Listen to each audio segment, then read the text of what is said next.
यहाँ हम देखेंगे नाओमी है और उनका पति एलीमेलेक हैं और यहूदा के बेथलेहम से ये लोग अपने दो बेटों को लेकर मोआब में आते हैं, क्योंकि वहाँ बहुत परेशानी होती है।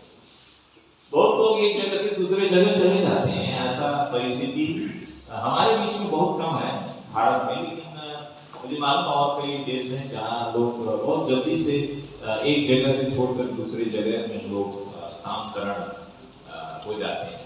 वैसे बिलीवर चर्च भी बहुत स्थानांतरण करती है और बहुत लोगों को किसी पर बैठा देती है, लेकिन इन लोगों का भी परेशानी के कारण वहाँ जो अकाल पड़ा था, इसके कारण से ये परिवार अपने दो बेटे को लेकर के ये मोआब में आ जाते हैं।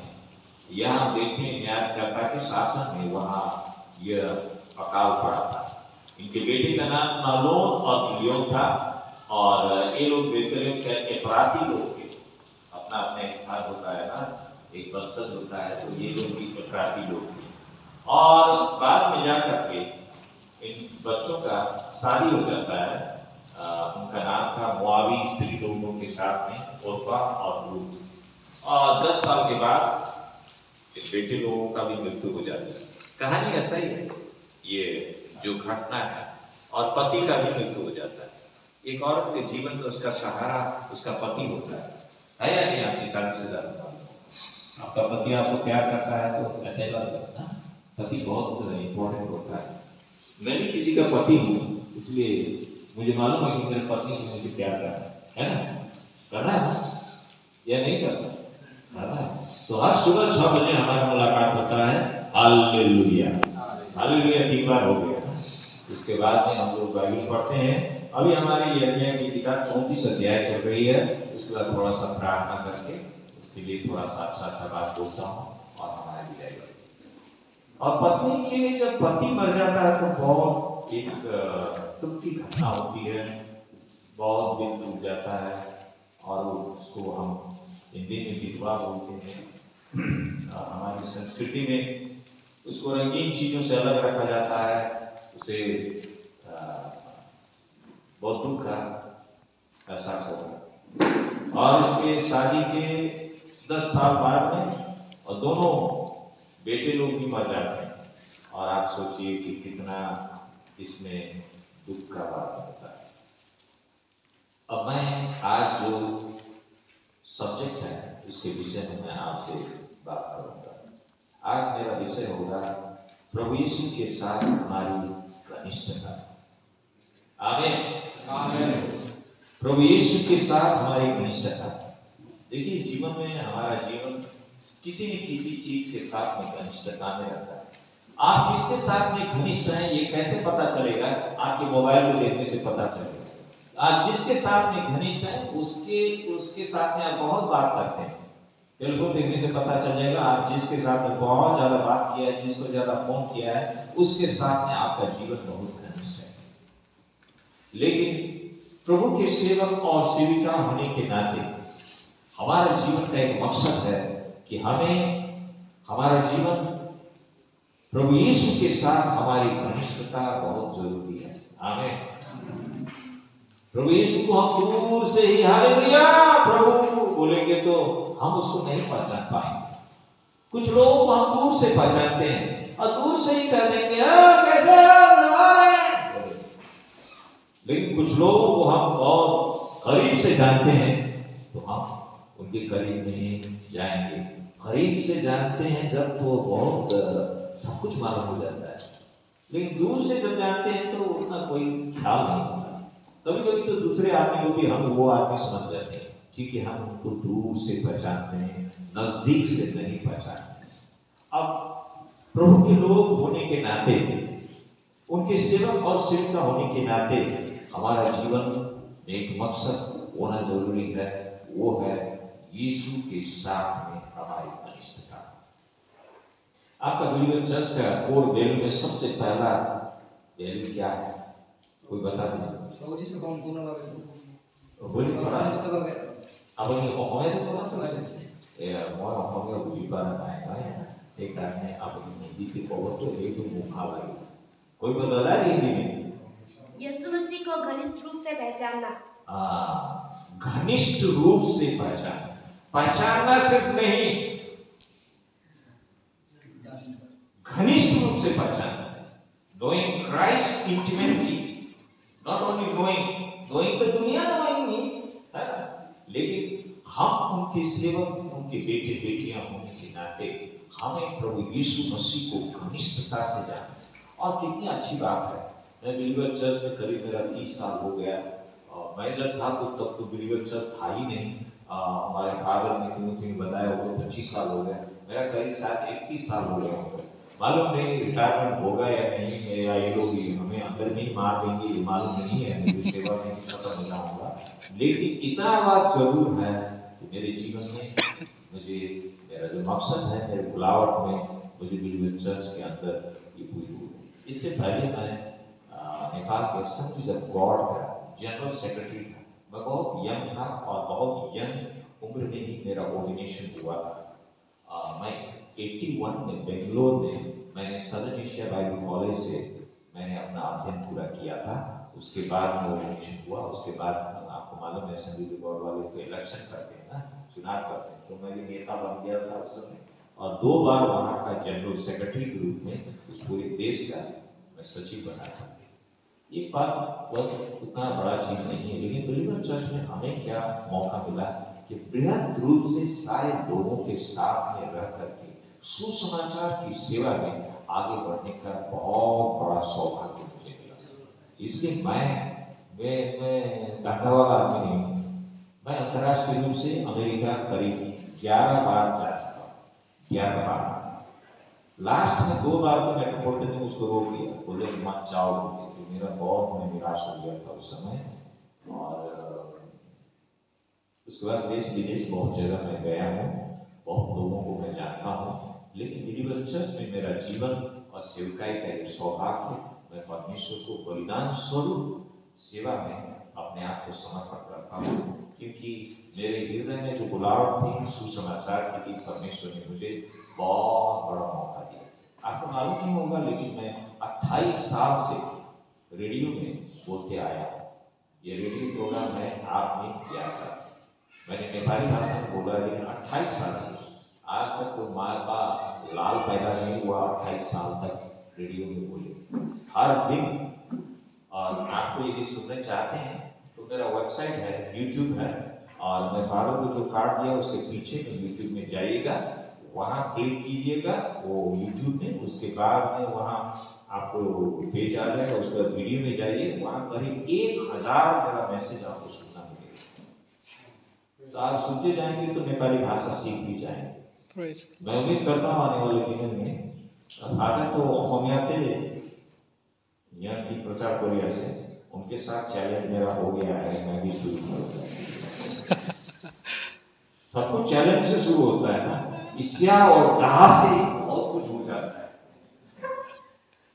तो परमेश्वर का ये बहुत बड़ा सौभाग्य मेरे लिए था, जहाँ सुसमाचार नहीं थी उस जगह में जाकर सुसमाचार के लिए अपने जीवन को समर्पण कर पाना और वहां रात दिन उनकी सेवा में लग पाना, और उसके बाद में देखिए इतना अच्छा मौका, और अभी वापस जहां से शुरू हुआ था वहीं परमेश्वर मुझे क्या किया, वापस ले आया। आपको तो कुछ नहीं लगता होगा, विषम है, चेहरा देख रहे हैं, लाल कपड़ा टोपी देख रहे हैं, दाढ़ी देख रहे हैं, लेकिन मेरे लिए हर दिन बहुत अद्भुत है। और सुबह को मैं कहता हूँ तो धन्यवाद, मुझे क्या पता था, मैं 20 साल तक इस जगह पर रहा और मैंने आपको पहचाना, आपसे मेरा बुलावट हुआ, और उसी के लगभग कुछ ही समय के बाद मैं इस देश को छोड़ के जाना पड़ा और मैं परमेश्वर को ढूंढा। वहाँ बहुत मुश्किल हुआ, परमेश्वर अपनी योजना में मेरे जीवन को उन्होंने पकड़ा और आहिस्ता आहिस्ता इस तरह उन्होंने मेरे जीवन को अगुवाई दी। अंत में मैं बिलीवर चर्च में रहा और 31 साल से आज तक मैं बहुत खुशी के साथ उनकी सेवा कर रहा हूँ, और पैसा भी नहीं मिल रहा है ना, बहुत प्रॉब्लम हो गया। आपका तो चर्च है, कलीसिया है, विश्वासी लोग पैसा देते होंगे, है ना, मदद करते होंगे, हमारा तो कोई भी नहीं है ना, उनका भी नहीं, मेरा भी नहीं है, जो है हमारे विश्वासी हमारे स्टाफ लोग हैं, उनको भी नहीं मिल रहा है तो बहुत प्रॉब्लम हो रहा है। कोई बात नहीं है, ऊपर वाला का हम सेवा कर रहे हैं, ऊपर वाला जुटाएगा। आमीन। आमीन। देगा क्या? इससे भी ज्यादा मैं बोल रहा हूँ। आलो ये उतना काम नहीं करेगा, काम नहीं कर रहा है। आपको दुनिया में कोई नहीं जानता होगा दूसरा, लेकिन ईश्वर आपको जानता है। प्रभु यीशु ने आपके जीवन को बुलाव दिया। हर एक आदमी परमेश्वर का बहुत प्यारा है। आमीन। परमेश्वर ने आपको चुना है और आपके जीवन को बुलाव दिया, जिस तरह मेरे जीवन को बुलाव दिया है। और परमेश्वर ने हमको इस जगह पर रखा, अपने गांव में रखा, अपने लोगों के बीच में रखा है। परमेश्वर का एक बहुत बड़ा मकसद है। परमेश्वर को पहचानना, उनकी सेवा कर पाना, इससे बड़ा कोई काम इस दुनिया में है ही नहीं। अरे कोई आमीन बोलो, हालेलुया बोलो, भाई क्या हो गया? नाराज हो गए? परमेश्वर की सेवा कर पाना, इससे कोई बड़ा काम इस दुनिया में है। आमीन। मुझे तो यही लगता है। मेरे परिवार में डॉक्टर वाले हैं, पढ़े वाले लोग हैं, लेकिन उन लोगों से मैं साथ हमारे भाइयों में मैं बहुत खुश हूँ, आनंदित हूँ कि मैं परमेश्वर की सेवा कर रहा हूँ। आज आपसे बात कर रहा हूँ, मेरी गवाही भी आपके बीच में बांटते हुए यह है कि परमेश्वर ने बहुत बड़ा सौभाग्य दिया यूनिवर्सिटी ईस्टर्न चर्च में। और मेट्रोपोलिटन को मैं बहुत साल पहले, 30 साल पहले उनसे मुलाकात हुई थी और उन्होंने मुझे करीब उसी समय अमेरिका में बुलाया था।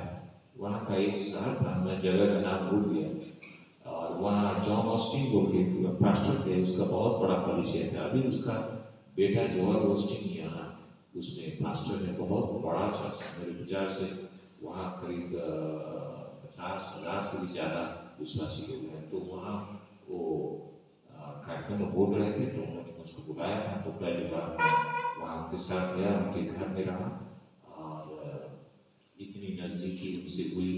और मैं परमेश्वर को धन्यवाद देता हूँ कि आज तक उन्होंने विश्वासियता मेरे जीवन में प्रकट किया है। आज मैं आपसे, आप तैयार हैं ना? यस। मुझे मालूम है आप बिल्कुल तैयार हैं। तो मुझे बोलना बहुत पसंद है, मैं बहुत बोलता हूँ। कभी कभी लोग परेशान हो जाते हैं क्योंकि ज़्यादा बोलता हूँ। अब देखो, मैं आप मुझे आज विषय बोलो, कुछ भी बोलो, लेकिन मैं भी आप ही के जैसा इंसान हूँ ना, आप ही के जैसे हूँ। परमेश्वर को धन्यवाद देता हूँ और आपका जीवन आपको देखते हुए मैं बहुत खुश हूँ। इसलिए बहुत ज़्यादा बोलने का दिल करता है, क्योंकि जब खुश होंगे तभी बोलेंगे ना। आप खुश नहीं होंगे तो उबला हुआ आलू के जैसा चारा बना करके बैठेंगे। तो मैं उम्मीद करता हूँ आप मुस्कुराएंगे, हंसेंगे, आपको लगेगा कि बड़े भैया आए हैं आज, है ना, आर्चडायसिस से बड़े भैया। तो बाद में मैं आपसे मुलाकात करूँगा, आज उतना आपसे बातचीत नहीं हो पाएगा, तो बाद में फ़ोन नंबर लेके कभी कभी बात कीजिएगा। मेरा सबसे अच्छा समय सुबह नहीं है, सुबह को हम थोड़ा व्यस्त होंगे क्योंकि सफाई भी करना पड़ता है और मेरी पत्नी से भी बात करना पड़ेगा और उसके बाद में कुछ अध्ययन भी करना पड़ता है। लेकिन शाम के समय में मैं बहुत फ्री रहता हूँ, या दोपहर के समय भी आप मेरे साथ बातचीत कर सकते हैं। आज का मेरा विषय था आपके साथ में कि प्रभु यीशु के साथ हमारी घनिष्ठता। हमारे जीवन में यीशु के साथ हमारी घनिष्ठता बहुत महत्वपूर्ण बात। मैं प्रभु यीशु को प्यार करता हूँ, उनकी सेवा करता हूँ, उनसे मेरी मुलाकात हुई, उनसे मेरे जीवन में बुलाव हुई, इसलिए मैं उनके साथ घनिष्ठता में रहना चाहता हूँ। और सुबह शाम हर समय जब मौका मिलता है उनसे बातचीत करता हूँ, जिसको हम दूसरी भाषा में प्रार्थना भी कहते हैं। प्रभु यीशु के साथ हमारी घनिष्ठता एक बहुत महत्वपूर्ण बात है।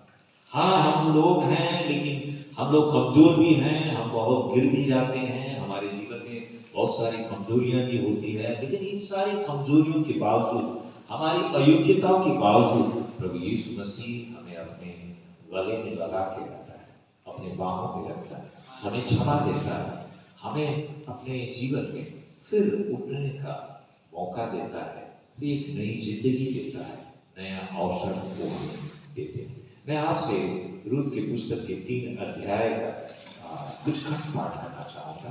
ये 3 अध्याय के 1 पद से लेकर 5 पद तक। उसकी सास नौमी ने उससे कहा कि मेरी बेटी, क्या मैं तेरे लिए ठाव न हूँ? तेरा गुलाम अब जिसकी दासियों के पास तू थी, क्या वह बोआज हमारा कुटुंबी नहीं है? वह जो आज रात को खलिहान में जौ पटकेगा। तू स्नान कर, तेल लगा और अच्छे वस्त्र पहनकर खलिहान को जा, परंतु जब तक वह पुरुष खा पी न चुके तब तक अपने को उस पर प्रकट न करना, और जब वह लेट जाए तब तू उसके लेटने के स्थान को देख लेना, फिर भीतर जाकर उसके पांव उघाड़ के लेट जाना। तब वही तुझे बताएगा कि तुझे क्या करना चाहिए। तब वही तुझे बताएगा कि तुझे क्या करना चाहिए। उसने उससे कहा, जो कुछ तू कहती है वह सब मैं करूंगी। आमीन। इन्हीं वचनों के आधार में हम देखेंगे कि प्रभु यीशु के साथ हमारी घनिष्ठता, इसकी आवश्यकता क्या है और ये वचन के खंड कैसे हमें इसका और भी अर्थ हमें मालूम करता है। घनिष्ठता और नजीक से, नजदीकी से, निकटता से जानना। सबसे पहले हम देखते हैं कि वो कहती है कि अपने आप को साफ करना, स्नान करना, तेल लगाना व इत्र लगाना, और उसके बाद अच्छे वस्त्र पहनना, उसके पांव के पास लेट जाना, वह जो कुछ भी तुझे कहेगा करना। घनिष्ठता और निकटता से हमारे प्रभु यीशु मसीह को जानना। संत पौल कहता है दूसरे तीमुथी 1:12 में, क्योंकि मैं उसे जिस पर मैंने विश्वास किया है जानता हूं, और मुझे निश्चय है कि वह मेरे धरोहर की उस दिन तक रखवाली कर सकता है। आमीन। सबसे पहले है यहाँ शुद्धिकरण। 3 पद में हम देखेंगे, वह चमत्कार होने जा रहा है। इस वचन के खंड से हम हमारी घनिष्ठता हमारे ईश्वर से, हमारे उद्धारकर्ता से, हमारे प्रभु से कैसे कायम कर सकते हैं, इसके लिए यहाँ फार्मूला लिखा हुआ है। वो फार्मूला क्या है? सबसे पहले तू स्नान कर, यानी कि शुद्धि कर। याकूब 4:8 बताता है, अपने हाथ को शुद्ध करो। यशायाह 1:16 बताता है, अपने को धोकर शुद्ध करो। शुद्धता, पवित्रता, शुद्धिकरण, यह वचन में हम बार बार देखते हैं, और परमेश्वर शुद्धता को पसंद करते हैं, और सबसे पहले हमें शुद्धता में अपने आप को समर्पण करना है। कोई मेरे साथ पढ़ेगा 2 कोरिन्थी 7:1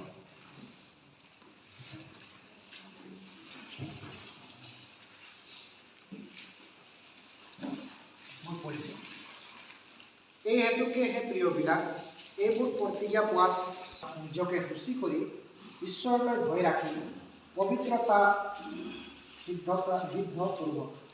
Primeiro com nojinho, alma, tapiou, primeiro com rato, soco para. Doman tamanisho, primeiro com गिरदा शुद्ध पाए। परमेश्वर के नजदीक आओ और वह तुम्हारे नजदीक आए।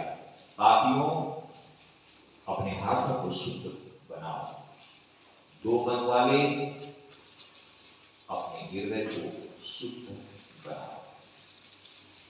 यह वचन का खंड हमें बताता है कि हमें शुद्ध होना है। हम बहुत सारे गलत विचारों और गलत सोच से भरे हुए हैं।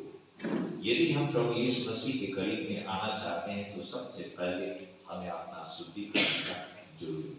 शुद्धिकरण यहाँ यही देखते हैं, तो स्नान कर रहे हैं। हम प्रत्येक दिन स्नान करते हैं या हफ्ते में 2-3 बार करते हैं। मैं जहाँ तक हो सकता है मैं हर एक दिन करता हूँ, और कभी कभी नहीं करता हूँ। हम क्यों करते स्नान? क्योंकि हम शुद्ध होना चाहते हैं, अपने शरीर के गंदगी को हटाना चाहते हैं। उसी तरह आत्मिक जीवन के लिए भी हमारा शुद्धिकरण बहुत महत्वपूर्ण है। शुद्धिकरण का रास्ता ये है कि हम अपने पापों को पश्चाताप करते हैं, हम प्रभु की प्रार्थना को करते हैं, स्वीकार करते हैं, उसके जरिए से हम कहते हैं प्रभु हमें क्षमा कर, जिस तरह हम दूसरे लोगों को भी क्षमा करते हैं। और पश्चाताप के जरिए से हम शुद्धिकरण का रास्ता को लेते हैं। हमारे लिटर्जी में सबसे पहले हम देखते हैं एक हमारा पाप स्वीकार का प्रार्थना। ये लिटर्जी में आराधना में प्रवेश करने के पहले हम पाप को स्वीकार करते हैं और परमेश्वर की क्षमा को ग्रहण करते हैं।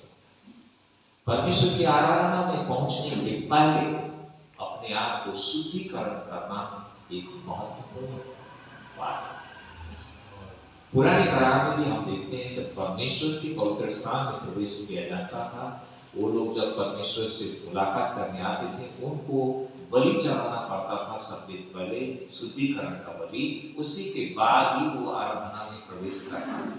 उसी तरह आज हमारे जीवन में सबसे पहले आराधना में जाने से पहले हमें पश्चाताप जरूरत होता है। इसीलिए हमारे लिटर्जी में, ये लिटर्जी आज का बना हुआ नहीं है, ये लिटर्जी 4वीं शताब्दी का जो लिटर्जी है, ये अभी भी इसका संशोधन होते रहता है। ये 4वीं शताब्दी का लिटर्जी है, यानी कि आज तो 21वीं शताब्दी है, यानी कि इतने सारे शताब्दियों तक प्रभु के लोग वही लिटर्जी को प्रयोग करते आए हैं। और उसमें सबसे पहले आराधना में है अपने पापों को अंगीकार करना। आमीन।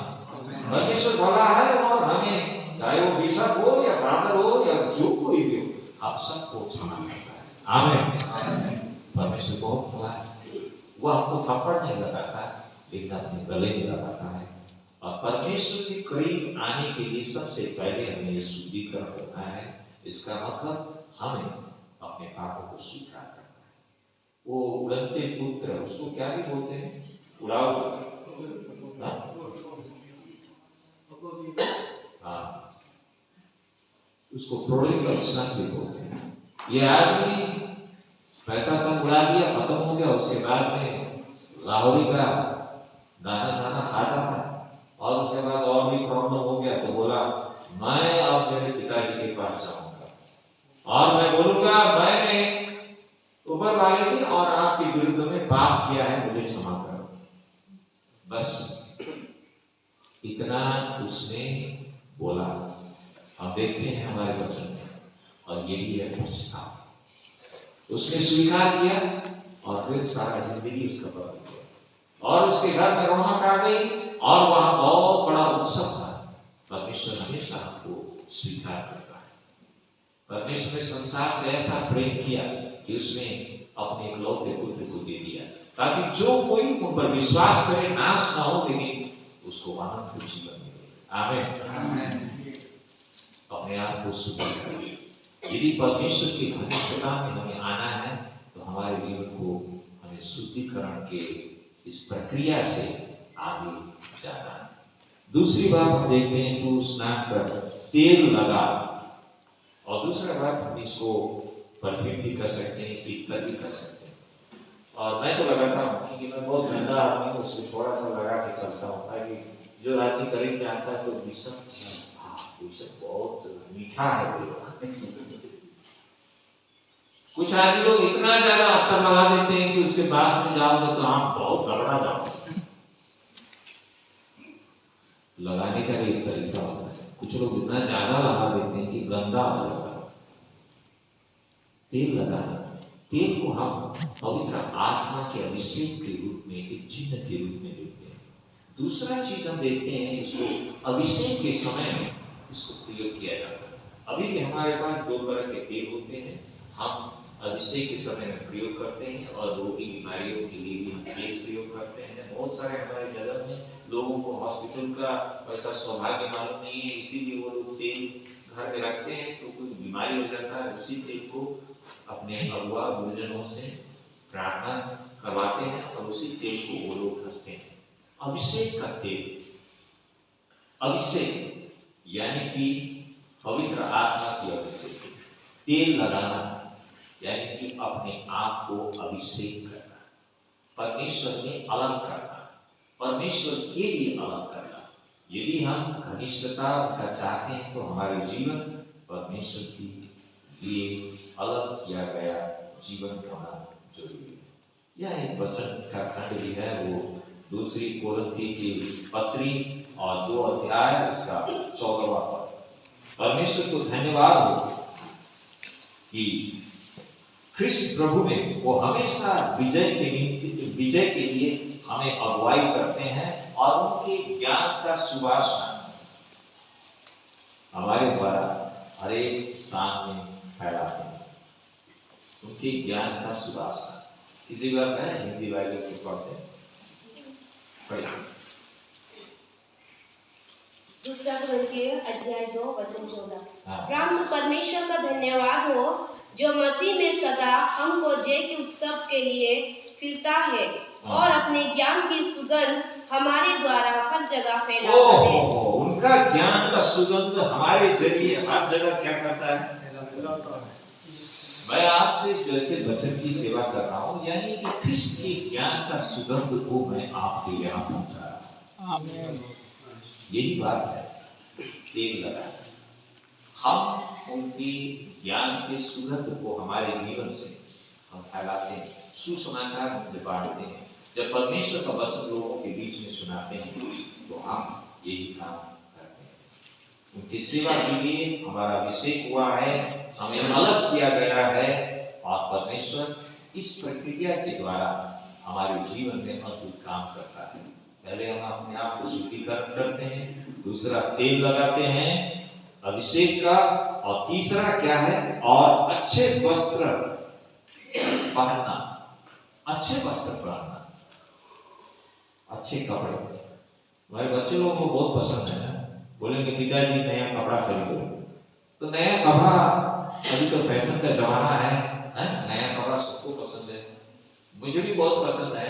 लेकिन आज के लिए लाल कपड़े के कारण मेरा नया कपड़ा का कोई काम नहीं है ना, लगाने नहीं है। तो घर में सोते समय नया कपड़ा लगा के क्या करूं? कोई देख भी नहीं पाता ना। नया कपड़ा यानी कि तैयार होना। वस्त्र से हमें क्या होता है? वस्त्र से तैयार होना। जैसे आप सेवा में आते हैं, आप फर्क होकर आते हैं, साफ सुथरा होकर के आते हैं, वस्त्र लगाकर आते हैं।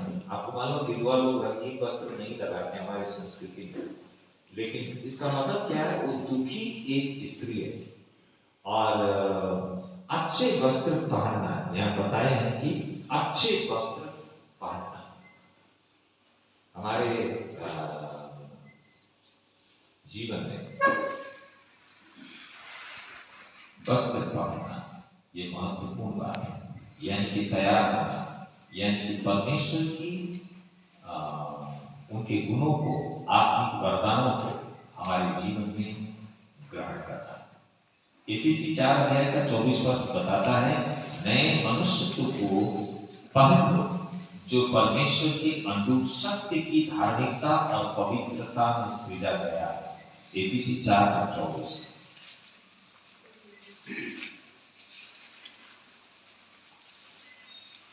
नए मनुष्य को पहन लो, यानी कि वस्त्र, जो हम धार्मिकता का वस्त्र के विषय में भी बाइबल बताता है। अय्यूब 29:14 पर, मैं धर्म को पहने रहा और मुझे ढांकेगा।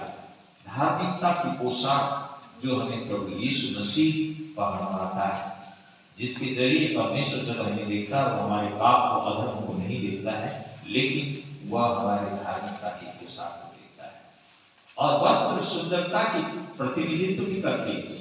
कुछ स्त्रियां ऐसा अच्छा कपड़ा लगाती है, कितना सुंदर दिखती है ना, देखते रहते हैं ना, ज्यादा मत देखो, लेकिन वो लोग लगाते हैं, सुंदर होते हैं। जब बहुत अच्छा कपड़ा लगाते हैं तो बहुत अच्छा दिखाई देता है। प्रकाश 3 अध्याय का 18 पद बताता है, और सफेद कपड़े ले लो। लौदीनिया की मंडली को परमेश्वर का वचन ऐसा आता है, सफेद कपड़े ले लो। प्रकाशित वाक्य की पुस्तक 3 अध्याय का 4 और 5 पद। पर हाँ, सार्दिस में तेरे यहाँ कुछ ऐसे लोग हैं जिन्होंने अपने अपने वस्त्र अशुद्ध नहीं किए, वे स्वयं सफेद वस्त्र पहने हुए तेरे साथ घूमेंगे। ये वस्त्र आनंद आराधना का प्रतिनिधित्व करते हैं। जो जय पाए उसे इसी प्रकार श्वेत सफेद वस्त्र पहनाया जाएगा। वो आप लोगों को भी सफेद कपड़ा लगा दिया गया। जो जय पाएगा, जो विजयी होगा, उसे सफेद कपड़े पहनाया जाएगा और मैं उसका नाम जीवन की पुस्तक में से किसी रीति से न काटूंगा। आमीन आमीन। लिवर चर्च के साथ फादर का नाम, बीकन का नाम चढ़ गया है जीवन की किताब, 5 प्रकाश की किताब 3 अध्याय। जो विजय हो उसे इसी प्रकार सफेद कपड़े पहनाया जाएगा और मैं उसके नाम जीवन की पुस्तक में से किसी रीति से भी न काटूंगा। आमीन। हिंदी में कहावत है, जो लोग फूलों की रेख देख करते हैं उनके हाथों में खुशबू अक्सर रह जाती है। जो लोग फूलों की रेख देख करते हैं उनके हाथों में अक्सर खुशबू रह जाती है। अर्थात जब परमेश्वर के साथ आपकी हमारी संगति होगी, परमेश्वर के साथ आपकी हमारी घनिष्ठता होगी, हमारे जीवन से उनका ख्रिस्त का सुवास हमारे जीवन से बाहर निकलते रहेगा। जब लोग हमसे मुलाकात करेंगे उनको बहुत शांति मिलेगी। जब लोग हमसे बातें करेंगे उनको बहुत अच्छा लगेगा। उनके साथ बात करके तो कितना अच्छा लगता है। ये क्या है कि उनके जीवन से ख्रिस्त का सुवासना बाहर निकलती है। तो जो लोग फूलों से खेलते हैं उनके हाथों में खुशबू फूलों का जरूर रह जाता है। आप और हम ईश्वरीय चरित्र से जब भर जाते हैं तो अवश्य में ईश्वरीय चरित्र के गुण हमारे जीवन से बाहर निकलते हैं। और उसके बाद क्या है, भीतर जाकर के पास के गार्ड में लेट जाना, पांव के पास लेटना। चौथी बात ये क्या बताती है, ये समर्पण और विनम्रता को बताती है। उनके पांव में लेट जाना, समर्पण। हमें समर्पण के जरिए से परमेश्वर आशीष देता है। मैं आपके साथ में अय्यूब की पुस्तक 22 अध्याय को पाठ करना चाहूंगा।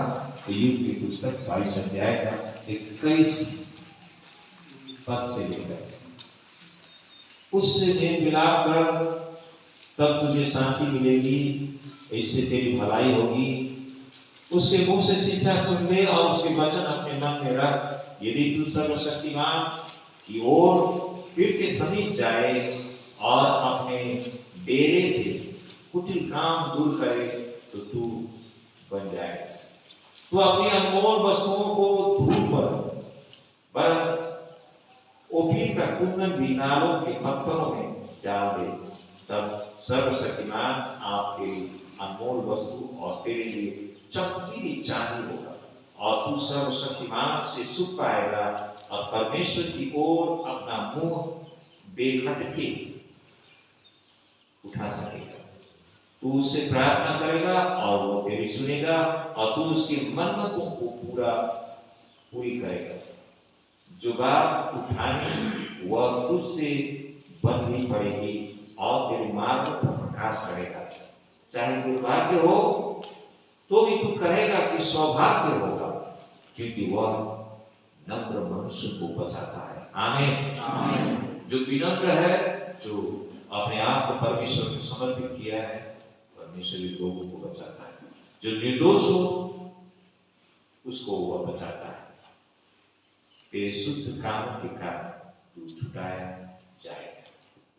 ये परमेश्वर का वचन है। अजीब तरीके से हमें यहाँ फिर स्मरण दिलाया जाता है कि परमेश्वर अजीब तरीके से हमारे जीवन में काम करता है जब हम उनके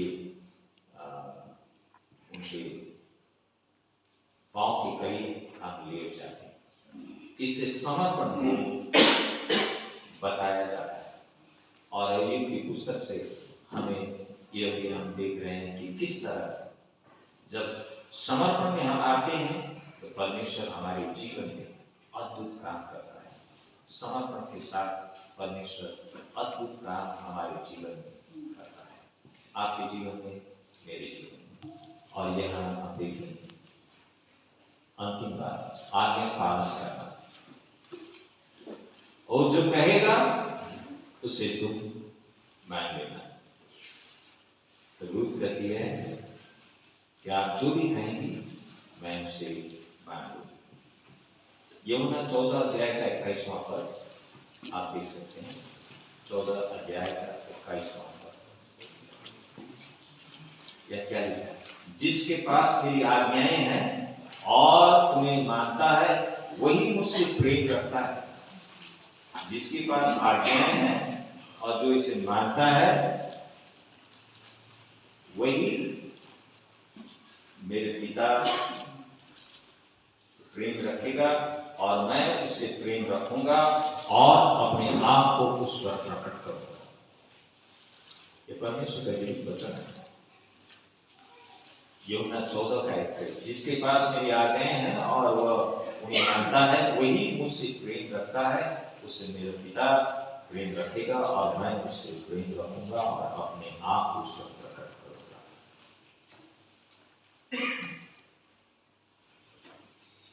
उसने उससे कहा जो कुछ तू कहती है वो सब मैं करूंगा। अब यहाँ 5 चीजों को देखते हैं यीशु से हमारे घनिष्ठता के बारे में।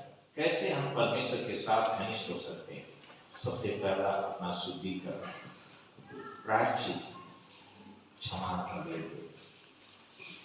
दूसरी बात है अभिषेक होना, ताजगीपन, तेल लगाना। तीसरी बात है अच्छे वस्त्र पहनना, तैयार होना। और जो धार्मिकता का पोशाक परमेश्वर हमें ख्रिस्त के जरिए से हमारे जीवन को देता है और सुंदरता की प्रतिनिधित्व करता है वस्त्र। और आप प्रकाश की किताब में देखते हैं कि सफेद कपड़े के विषय में बहुत सारी बातें यहाँ बताई गई। इन कपड़ों से आराधना, आनंद का प्रतिनिधित्व होता है। चौथी बात उनके पांव में लेट जाना।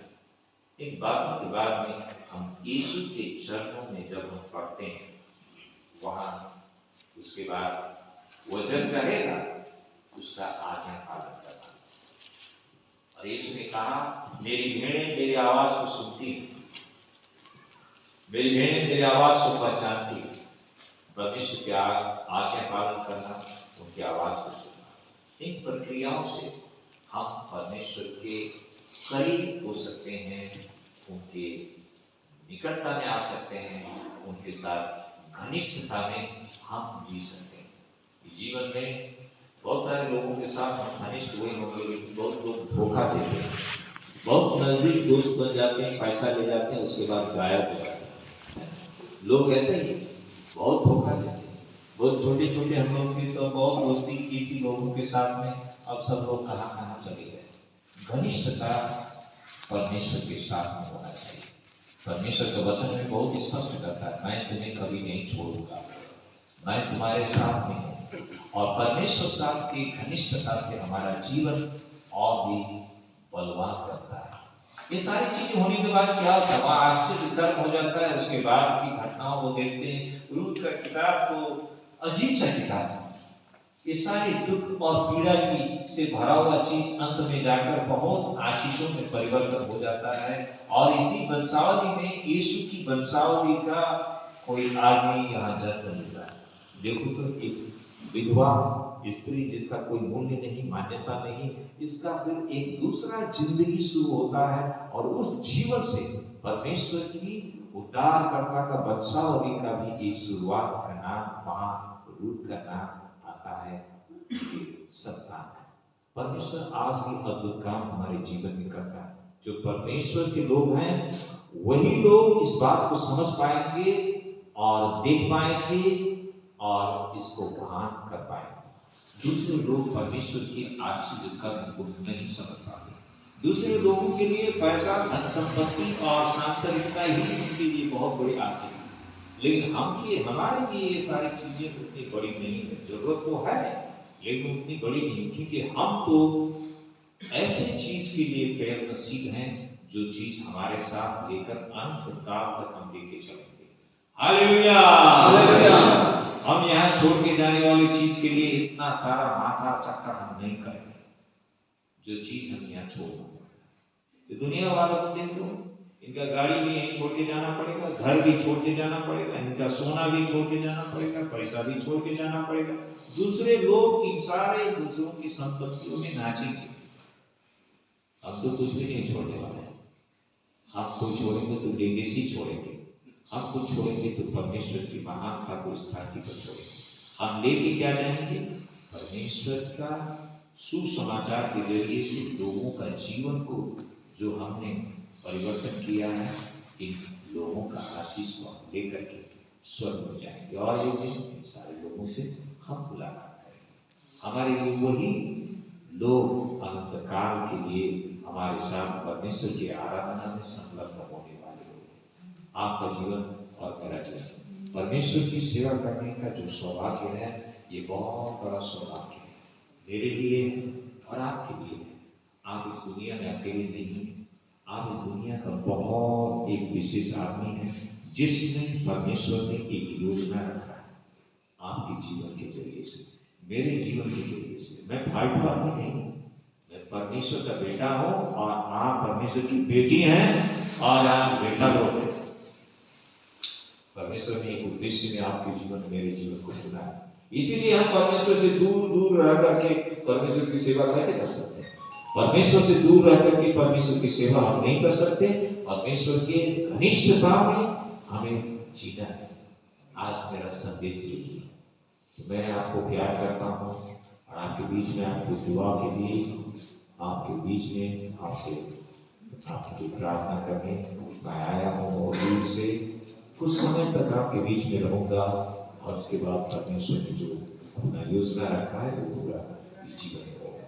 लेकिन आज तो आपको इस वचन के जरिए से मैं यही स्मरण दिलाना चाहता हूँ कि हमारे जीवन परमेश्वर के चमत्कार को हम अनुभव करना चाहते हैं।